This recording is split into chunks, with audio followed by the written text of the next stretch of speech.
नपुंसक सरकार है, सीबीआई और ईडी। अगर गुस्ताखे रसूल की सजा जेल है, जेल नहीं है कुकर्मी है मैं कहता हूँ। अरे संत नहीं है कुकर्मी है मैं कहता हूँ। योगी जी आज नहीं बोल पा रहे हैं, आज ममता बनर्जी भी नहीं बोल पा रही हैं, अखिलेश यादव की भी जुबान बंद है। मैं महिलाओं के सम्मान की बात होगी तो सारे नेता चुप हैं। आखिर क्या बिल्किस राजा उस मुद्दे को दबाने के लिए नबी के शान में गुस्ताखी कर देते हैं। गुजरात से लौट के आया हूँ और गुजरात फिर जाऊंगा। पांडे जी क्या कहोगे, टी राजा के बयान को लेकर बड़ा सुर्खियों में चल रहा है। देखिए आप बताइए, सड़क छाप नेता जो भारतीय जनता पार्टी के लोग हैं, ये आए दिन बयान पे बयान देते रहते हैं। क्या धर्म और किसी भी मजहब के प्रति एक ऐसे शब्दावली का जो टिप्पणी किया जाता है, क्या वो लाजमी है? ये भारतीय जनता पार्टी के नेता और जेपी नड्डा और ये देश के प्रधानमंत्री मोदी जी कहाँ हैं कि आए दिन आपके पार्टियों के नेता हमेशा भ्रष्टाचार और हमेशा नए नए धार्मिक सांप्रदायिक मुद्दों पे हमेशा बयान देके और देश में सांप्रदायिक घटना फैलाने का काम करते हैं। आप बताइए, जाके देखिए हैदराबाद की आज स्थिति, हिंदू मुसलमान को आपस में लड़ा के और ये लड़ाई हमेशा राजनीति करने का काम करती है। क्या भारतीय जनता पार्टी इस देश के समाज को एक ऐसे पायदान पे ले जाना चाहती है कि जहां देश एकदम गर्त में जा रहा है? आज देश में बहुत सारे मुद्दे हैं लेकिन उन मुद्दों पे नहीं बात करना चाहती है।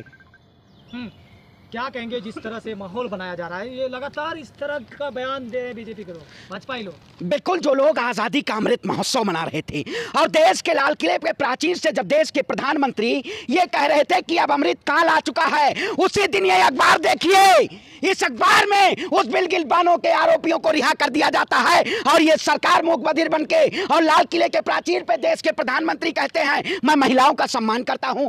आखिर प्रधानमंत्री जी का नारा था बेटी बचाओ बेटी पढ़ाओ, लेकिन इन्होंने बेटियों को न्याय देने का काम नहीं किया। क्या ये सरकार, जालिम सरकार, वो जो दोषी हैं उनको दोबारा जेल की सलाखों के पीछे डालेगी या नहीं? पत्रकार महोदय बनाइए, आप बताइए। देश की महिला राष्ट्रपति है लेकिन देश के प्रधानमंत्री का जवाब नहीं आता है। संस्कारी लोग हैं इसलिए निकाला गया उनको। देखिए आप बताइए, मैं कहता हूं संस्कार का मतलब क्या होता है? संस्कार का मतलब होता है कि आप सभी धर्मों को और सभी बहन बेटियों को आप सम्मान करें। आप बताइए, हमारे बगल में लड़की बैठी हुई है, आज एक वो सोच रही होगी कि इस देश में महिलाओं का सम्मान, जो महिलाओं के साथ दुष्कर्म करता है उनको ये सरकार जेल की सलाखों के पीछे नहीं डालना चाहती, उनको बरी करती है। आप बताइए, भारतीय जनता पार्टी ने नारा दिया एक भारत श्रेष्ठ भारत, नया विज्ञान, समझ रहे हैं, जय विज्ञान जय अनुसंधान, बेटी बचाओ बेटी पढ़ाओ, सर्व शिक्षा अभियान, और ये तू राजा आके देश में नफरत फैलाने का काम करते हैं। क्या ये सरकार गुजरात में एक एजेंडा बनाना चाहती है? कहीं ना कहीं एजेंडा के जरिए इस देश में नफरत फैलाने का काम किया। निकाल दिया ना उनकी पार्टी से। देखिए मैं कहता हूं, आप पहले प्रोपेगेंडा तैयार करके आप नफरत फैलाएंगे,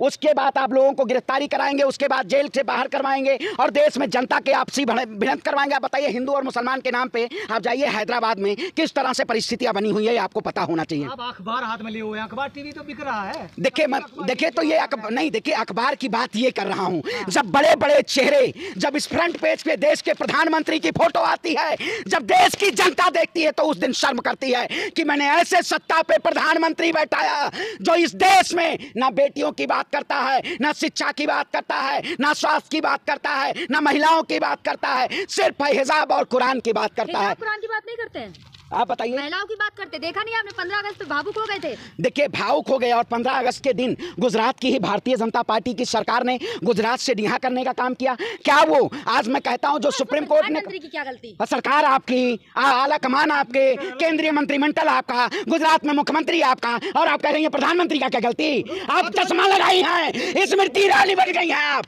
चश्मा लगा के। मैं कहता हूं आज हमारा जो दिल है ये गुरेजता है कि इस बेटी को इस देश में न्याय नहीं मिल पाता। ईरानी भी तो चुप है ना इस मुद्दे पर। अच्छा, अपनी बेटी पे, जब उनकी बेटी के बाप के नाम पे पूरे देश में आवाज उठाई जा रही थी तब वो तुरंत बयान देने आ गई थी अपनी बेटी के बचाव के लिए, लेकिन एक भारत की बेटी के साथ एक ऐसा 2002 में निर्मम तरीके से उनके 15 सदस्यों की हत्या कर दी जाती है, 3 साल की बेटी को उसमें मार दिया जाता है पत्थरों से, और टी राजा उस मुद्दे को दबाने के लिए नबी के शान में गुस्ताखी कर देते हैं। भारतीय जनता पार्टी का एजेंडा है कि आए दिन नफरत फैलाइए, हिंदू मुसलमान कराइए और देश की संत है सारे बीजेपी में, पता नहीं आपको? अरे संत नहीं है कुकर्मी है मैं कहता हूं। आप जाके देखिए, संत के नाम पे कुकर्म करने का काम देखिए। मैं कहता हूं योगी जी की बात आप क्या करेंगे? योगी जी आज नहीं बोल पा रहे हैं, आज ममता बनर्जी भी नहीं बोल पा रही हैं, अखिलेश यादव की भी जुबान बंद है। मैं महिलाओं के सम्मान की बात होगी तो सारे नेता चुप हैं। आखिर क्या बिल्किस बानो देश की बेटी नहीं है?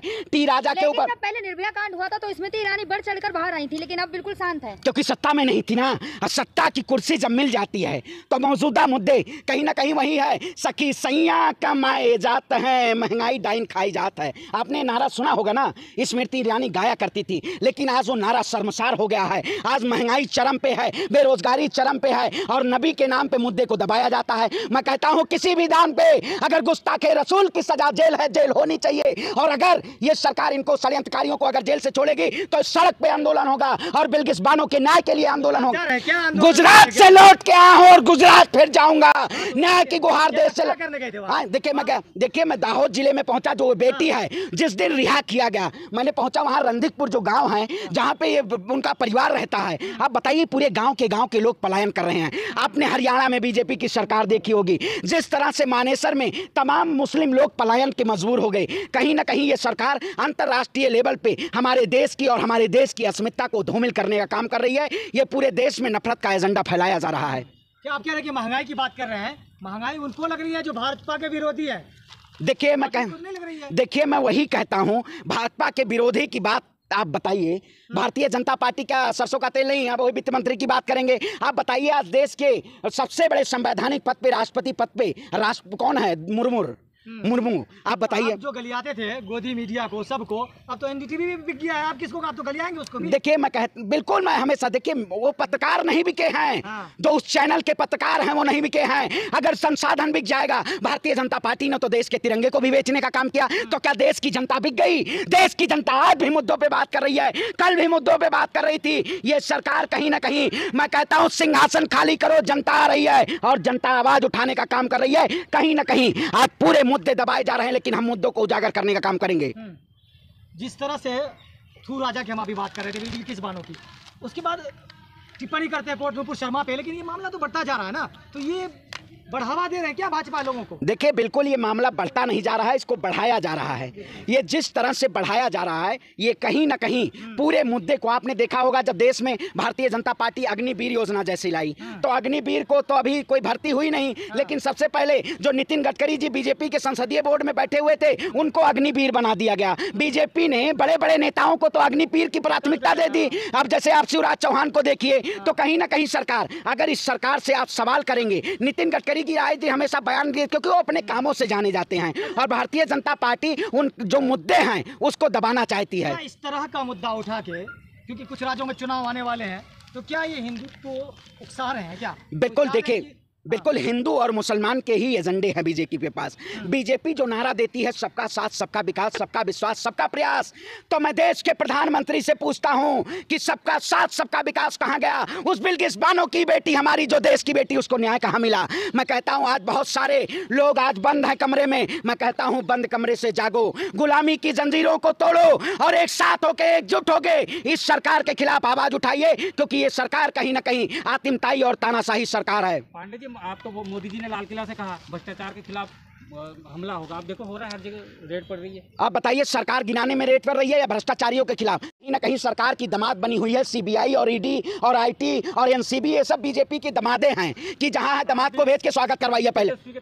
नहीं देखिए मैं कहता हूँ दमाद क्या होता है? दमाद होता है जमाई आके बन जाता है। मैं किसी की बात नहीं कर रहा हूँ, जमाई होता है, दमाद का मतलब जमाई। तो बीजेपी का जमाई है सीबीआई और ईडी, ये कहीं ना कहीं जमाई बना के उनको भेज दिया जाता है। कर रहे हैं ना, भ्रष्टाचार खत्म कर रहे हैं ना। कौन सा भ्रष्टाचार? अरे देश के प्रधानमंत्री जी लाल किले के प्राचीन से परिवारवाद की बात कर रहे थे। क्या अमित शाह का बेटा बीसीसीआई का अध्यक्ष बना हुआ है? ज्योतिराज सिंधिया का बेटा राजस्थान क्रिकेट बोर्ड का अध्यक्ष बना हुआ है? वो नहीं है परिवारवाद। मतलब परिवारवाद आप खाका तैयार कर रहे हैं, आप ही के अंदर सबसे ज्यादा परिवारवाद है, इसलिए जनता को गुमराह करना चाहते हैं। ये सरकार पूरी तरीके से नपुंसक सरकार हो चुकी है और ये सरकार जालिम सरकार, क्रूर सरकार। प्रधानमंत्री जी आप अपनी चुप्पी को तोड़िए और इस देश की जनता को अपना जवाब दीजिए। देश की जनता न्याय और अधिकार मांग रही है, अधिकार की लड़ाई के लिए हम लड़ने का काम करेंगे।